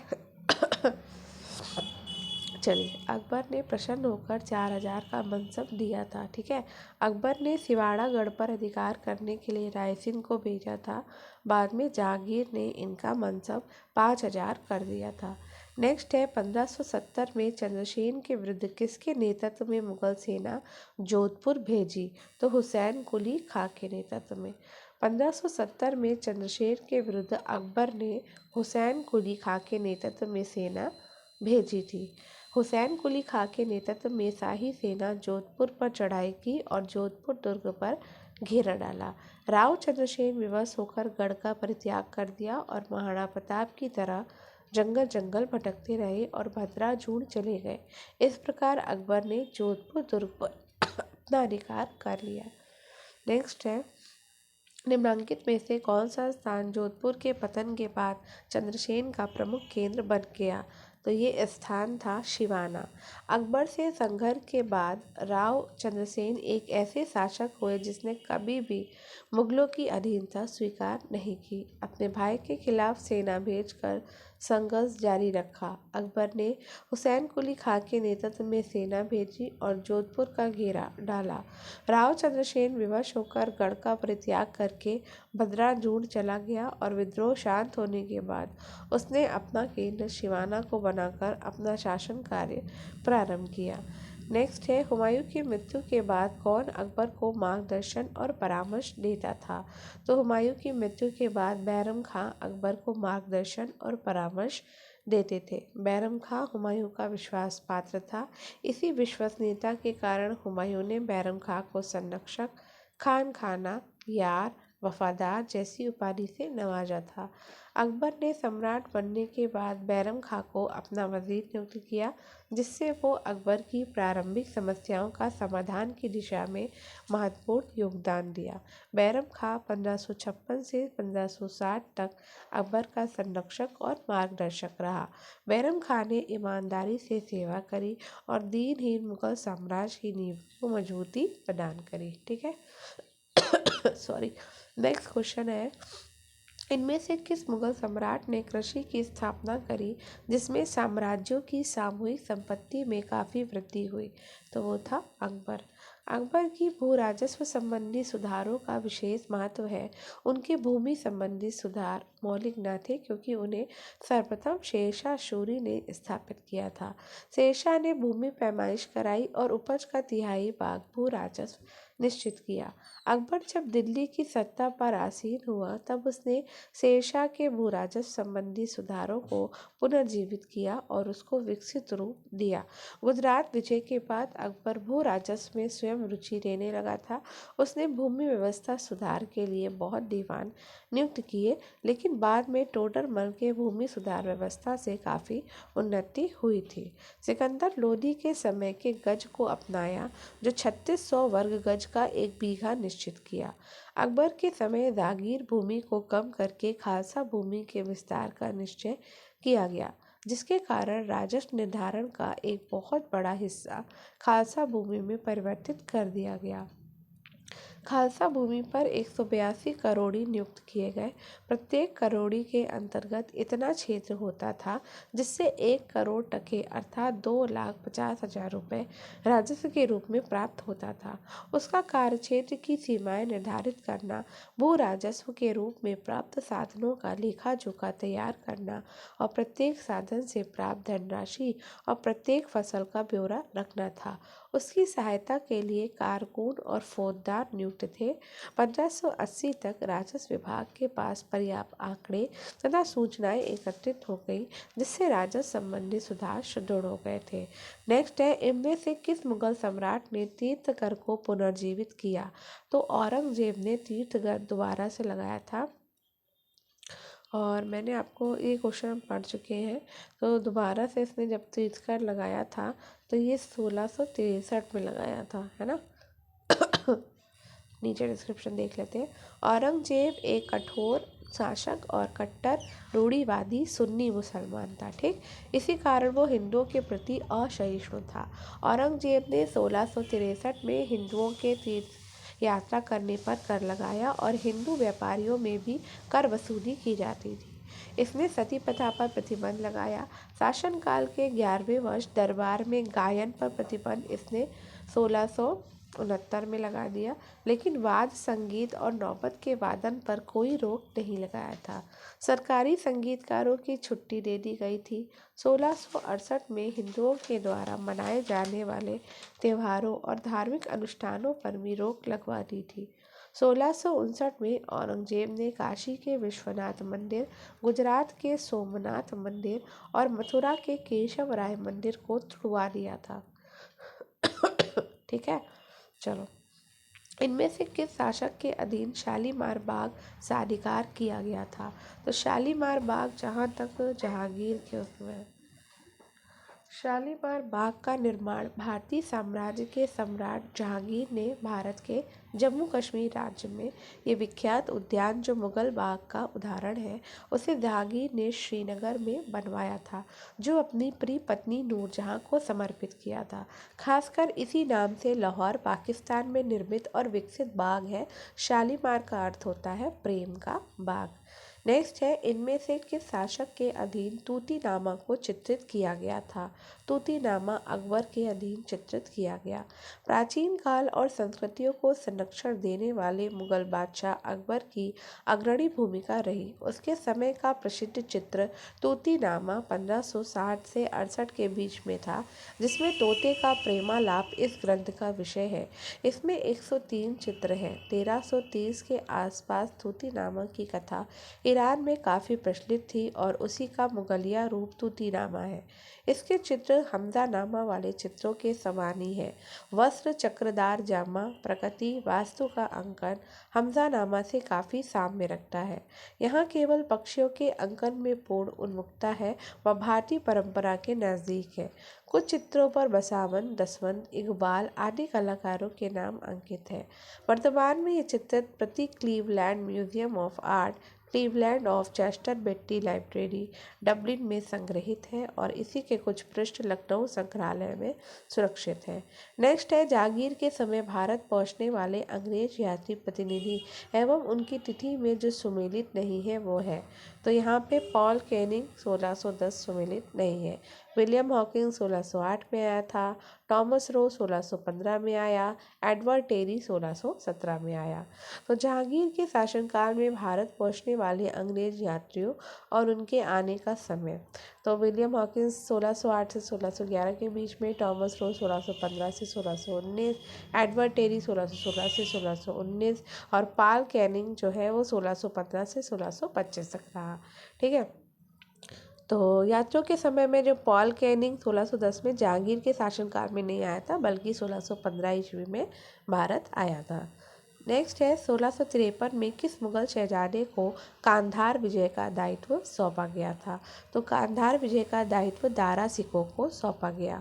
1653 में शाहजहां ने अपने पुत्र दारा शिकोह को कांधार विजय का दायित्व सौंपा था, लेकिन ये अभियान सफल नहीं हो पाया, जिसके चलते कंधार शाहजहां के मुगल आधिपत्य से बाहर रहा। ठीक है, आगे बढ़ते हैं। दारा शिकोह को सजा देने के सवाल पर किसने उसकी प्राण रक्षा की प्रार्थना की थी? दानिशमंद खां ने। बर्नियर लिखता है कि हर जगह दारा शिकोह के दुर्भाग्य पर लोग रोते और कलपते दिखाई पड़ते थे। उसी शाम को औरंगजेब ने दारा के भाग निर्णय के लिए अपने मंत्रीगण से परामर्श किया। बर्नियर के आश्रयदाता दानिशमंद खां ने उसकी प्राण रक्षा की सिफारिश की, पर शाइस्ता खां, अमीन खां, बहादुर खां, रोशन आरा ने धर्म और राज्य की भलाई के लिए उसकी मौत की सजा की मांग रखी। नेक्स्ट है, महाराणा जयसिंह के साथ औरंगजेब के द्वारा की गई संधि 1681 की शर्तों में निम्न में से कौन सी शर्त नहीं थी? तो संधि के परिणाम स्वरूप परमंडल और बदनौर जजिया के बदले मुगलों को सौंप दिए गए। ये बिल्कुल सही है। मुगल सरकार की फौजों का मेवाड़ में रहना सुनिश्चित हुआ। गलत। राणा को उनके वतन की भूमि लौटा दी जाएगी। ये भी सही था। जयसिंह को 5000 मनसब दिया जाना सुनिश्चित हुआ। ये भी सही था। ठीक है। तो बीकानेर के राजा श्याम सिंह की मध्यस्थता के फलस्वरूप 14 जून 1681 को मेवाड़ और मुगल साम्राज्य के बीच उदयपुर की संधि संपन्न हुई। इस संधि के अनुसार जजिया से छूट पाने के लिए राणा ने मंडलपुर और बदनौर के परगने मुगलों को प्रदान किए, किंतु 3 वर्ष पश्चात ये परगने राणा को वापस मिल गए। मुगल सेनाएं मेवाड़ से हटा ली गई। जयसिंह को राणा के रूप में स्वीकार किया गया और उसे शाही सेना में 5000 का मनसब प्रदान कर सम्मानित किया गया और राणा को उसके वतन की भूमि भी लौटा दी गई। ठीक है। नेक्स्ट है, औरंगजेब के काल की निम्न घटनाओं को कालक्रमानुसार रखिए। तो गोकुल के नेतृत्व में जाटों का विद्रोह 1659 में हुआ है, 69 में। ठीक है। गुरु तेग बहादुर की हत्या 1675 में करी गई। शहजादा अकबर का विद्रोह 1681 में हुआ और राजा राव के नेतृत्व में जाटों का विद्रोह 1685 में हुआ था। ठीक है।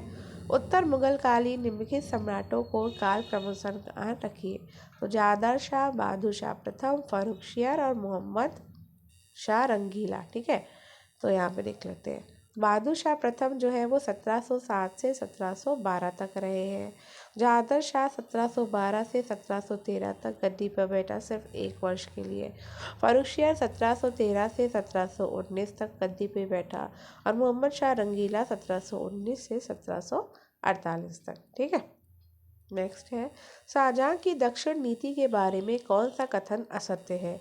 तो शाहजहां की दक्षिण नीति के बारे में सत्य कथन है कि 1633 में अहमदनगर राज को पूर्णतः समाप्त कर मुगल साम्राज्य में मिला लिया गया। 1636 में गोलकोंडा और बीजापुर ने शाहजहां से संधि कर अधीनता स्वीकार कर ली। शाहजहां ने औरंगजेब को दक्षिण की प्रथम और द्वितीय सूबेदारी क्रमशः 1636 और 1652 में सौंपी। बीजापुर और गोलकोंडा के अस्तित्व को 1656 में शाहजहां के द्वारा समाप्त कर दिया गया। ये गलत है। ठीक है।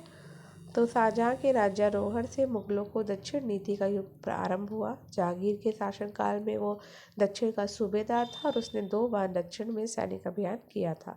उसे दक्षिण के राज्यों अहमदनगर, बीजापुर, गोलकोंडा की राजनीति और सैनिक शक्ति पर निम्नकार किए।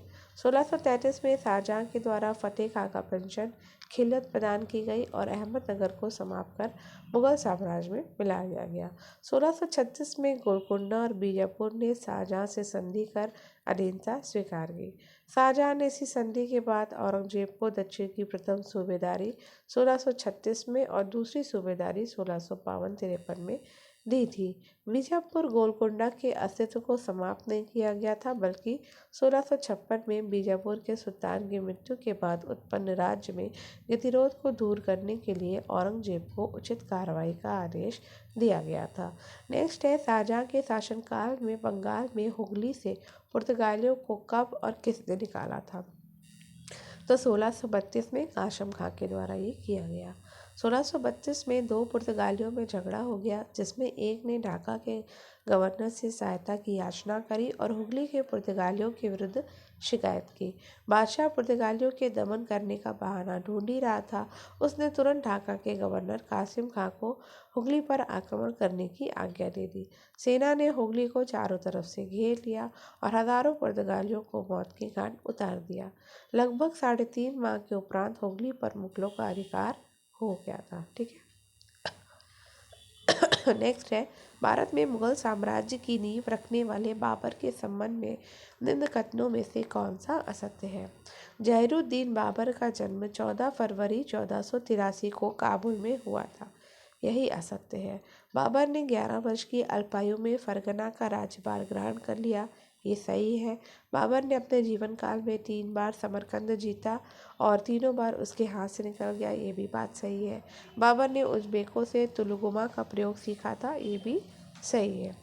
ठीक है। तो ज़हीरुद्दीन मोहम्मद बाबर का जन्म 14 फरवरी 1483 को हुआ था। कहाँ? फरगना में, ना कि काबुल में। बाबर की धमनियों में एशिया के 2 वीर जातियों और 2 सुविख्यात विजेताओं का रक्त प्रवाहित था। बाबर 11 वर्ष की आयु में 8 जून 1494 में फरगना के सिंहासन पर बैठा। बाबर अपनी आत्मकथा में लिखता है कि मैंने समरकंद के लिए फरगना खो दिया और अब समरकंद भी मेरे हाथों से निकल गया। इस प्रकार बाबर ने अपने जीवन काल में 3 बार समरकंद को जीता और तीनों बार उसके हाथ से निकल गया। तुलगमा का प्रयोग बाबर ने उज़्बेकों से सीखा था। ठीक है। नेक्स्ट है, 1560 के पश्चात अकबर का पहला और अंतिम विजय अभियान क्रमशः था। तो ये था मालवा में असीरगढ़। 1561 के बाद अकबर ने अपना पहला विजय अभियान आदम खां के नेतृत्व में एक मुगल सेना मालवा को जीतने के लिए भेजी, जिसने बाज बहादुर को पराजित कर मालवा को अपने अधीन कर लिया तथा अंतिम विजय अकबर के द्वारा असीरगढ़ पर की गई, जो 1601 में जनवरी में मीरन बहादुर के आत्मसमर्पण पर की गई थी। नेक्स्ट है, अकबर के शासनकाल की निम्न घटनाओं का सही कालक्रम क्या है? तो अकबर के शासनकाल में जजिया की समाप्ति 1564 में हुई। इबादत खाने का निर्माण 1575 में हुआ। मजहर की घोषणा, अमोघत्व की घोषणा 1589 में हुई और तौहीद इलाही की घोषणा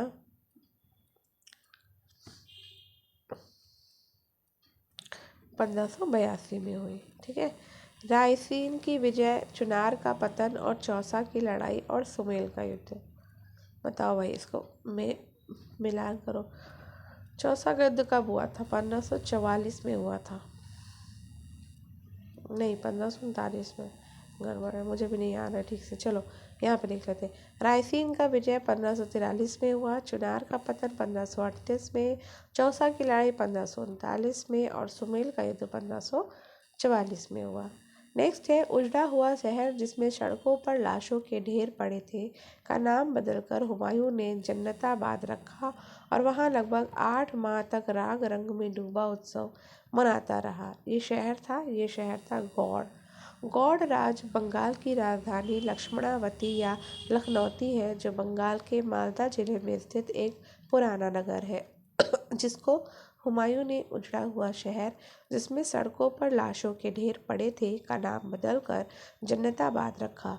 डॉक्टर A.L. श्रीवास्तव के अनुसार हुमायूं ने 8 महीने बंगाल में ऐशो आराम किया। दिल्ली, आगरा या बनारस तक से संपर्क नहीं रखा था।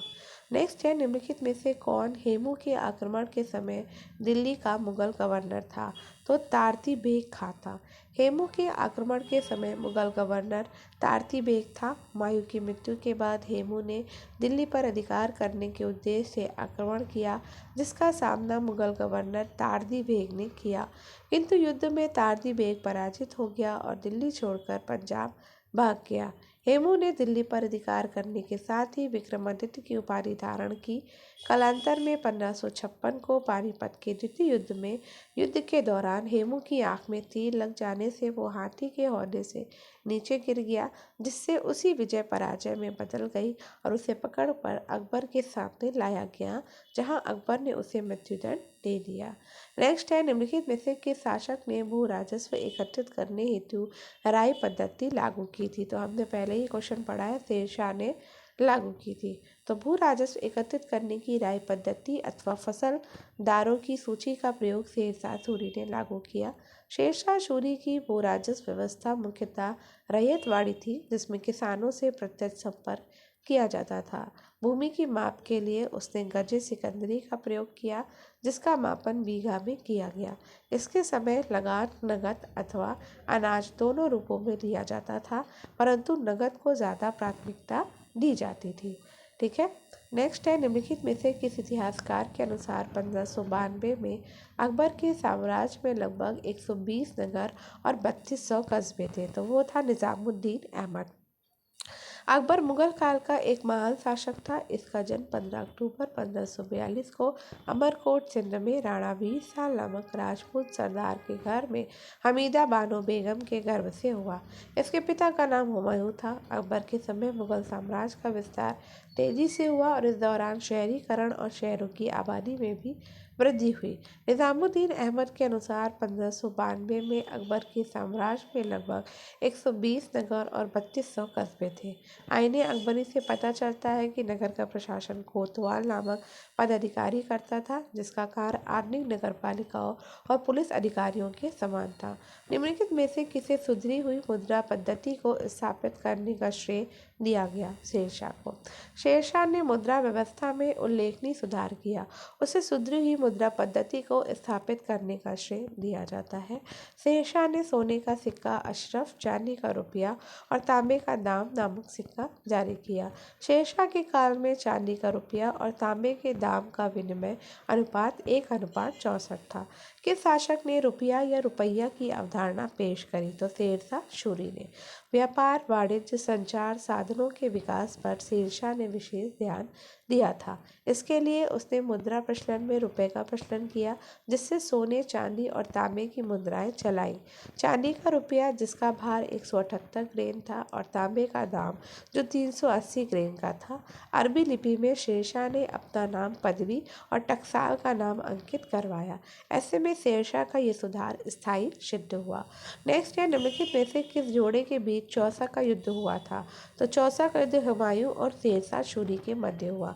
चौसा का का युद्ध भारत में मुगल सम्राट हुमायूं और सूरी साम्राज्य के संस्थापक शेरशाह सूरी के साथ 26 जून 1539 को आधुनिक बिहार राज्य के बक्सर जिले में स्थित चौसा गांव के पास लड़ा गया था, जिसमें शेरशाह सूरी की विजय हुई और हुमायूं पराजित हुआ।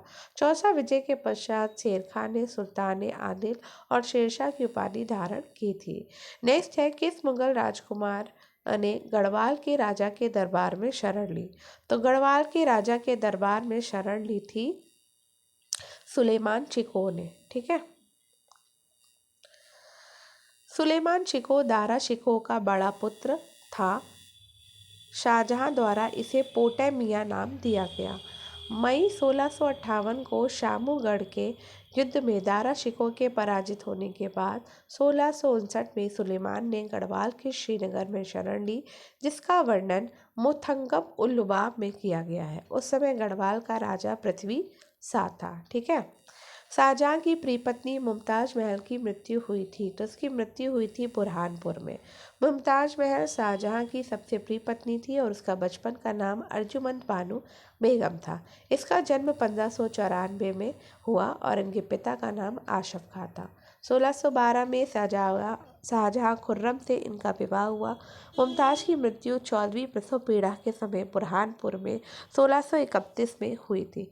मुमताज की अंतिम इच्छा की पूर्ति के लिए उसकी याद में शाहजहां ने आगरा में विश्व प्रसिद्ध ताजमहल का निर्माण करवाया था। ठीक है, मुगल शाही घराने की निम्नलिखित में से किस महिला ने गायों की चराई के लिए अपनी जागीर से ज़मीन दी? तो ये थी हमीदा बानो बेगम। हमीदा बानो बेगम ने गायों की चराई के लिए अपनी जागीर से ज़मीन दी। अमरकोट के राजा वीरसाल के यहाँ 1542 को हमीदा बानो बेगम के गर्भ से अकबर का जन्म हुआ था। हमीदा बानो बहुत धार्मिक प्रवृत्ति की महिला थी। नेक्स्ट है, अपने शासनकाल के अंतिम दौर में अकबर ने दक्कन के 3 प्रांतों को अपने साम्राज्य में जोड़ दिया था। इनमें से कौन सा उन तीनों में नहीं है? तो भैया वो जो प्रांत थे वो थे बाबर, खानदेश और अहमदनगर का दुर्ग। ठीक है, और ये आज का लास्ट क्वेश्चन भी है। 1591 में खानदेश के अली खान ने स्वेच्छा से स्वाधीनता स्वीकार करी। अहमदनगर का दुर्ग बरार दौलताबाद 1599 से 1604 बीबी से युद्ध में लिया और अकबर ने बीदर को अपने साम्राज्य से नहीं जोड़ सका था। ठीक है, इसी के साथ ही हमने 100 क्वेश्चन आज के कंप्लीट कर लिए हैं। थोड़ा सा आज की क्लास आपकी लंबी हो गई है, उसका रीज़न है कि मैं थोड़ा सा आराम से भी करा रही हूँ और थोड़ा सा गले में प्रॉब्लम है, वो उसका भी रीज़न है। और अभी चूँकि हमारी डेट हम सुन रहे हैं कि जीआईसी की डेट मार्च अप्रैल में है, इसके साथ साथ आपका डीएसएसबी वगैरह का, केवीएस एनवीएस का और टीजीटी पीजीटी का भी जो भी एग्ज़ाम आपके आगे आने वाले हैं, उनमें ये आपकी क्लास हेल्पफुल रहेगी अगर आपका सब्जेक्ट हिस्ट्री है। ठीक है, तो मार्च अप्रैल तक हो सकता है जीआईसी का एग्ज़ाम भी हो जाए, तो पढ़ते रहिए। और इसलिए मैं थोड़ा सा भी आराम से भी इसको करा रही हूँ, क्योंकि हिस्ट्री बहुत बड़ा पोर्शन है, तो मैं बहुत ज़्यादा आराम से नहीं कराऊंगी। बस ये जो भी गला थोड़ा बड़ा ठीक हो जाए तो उसके बाद जैसे स्पीड में कराती हूँ मैं वैसे ही कराऊंगी। इसके साथ साथ हम प्रैक्टिस सेट भी करेंगे। तो आई होप आपको आज की ये क्लास अच्छी लगी होगी, पसंद आई होगी। पसंद आई हो तो क्लास को लाइक, शेयर और चैनल को सब्सक्राइब करना बिल्कुल मत भूलिएगा। और स्टडी विद अनु के साथ कनेक्टेड रहिए। स्टडी विद अनु को सब्सक्राइब कर लीजिए, बेल आइकन को प्रेस कर लीजिए। ठीक है, शेयर ज़रूर किया करिए और कमेंट बॉक्स में कमेंट करके ज़रूर बताया करिए कि क्लास कैसी लग रही है। और अगर आप कोई और कंटेंट भी चाहते हैं तो आप मुझे बता सकते हैं। ठीक है, तो मिलते हैं कल। हम कल स्टार्ट करेंगे 101 से 200 तक। ठीक है, तो 500 प्लस प्रश्नों की इसमें भी श्रृंखला है मुगल वंश में। मुगल वंश इंपॉर्टेंट है, इससे क्वेश्चन आते हैं। अभी आपने अल्टीग्रेड के एग्ज़ाम में भी देखे थे, तो इससे क्वेश्चन था। ठीक है, तो इसलिए अच्छे से पढ़ना ही है हमें। तो चलिए मिलते हैं कल, तब तक के लिए पढ़ते रहिए, सफलता ज़रूर मिलेगी। Bye bye.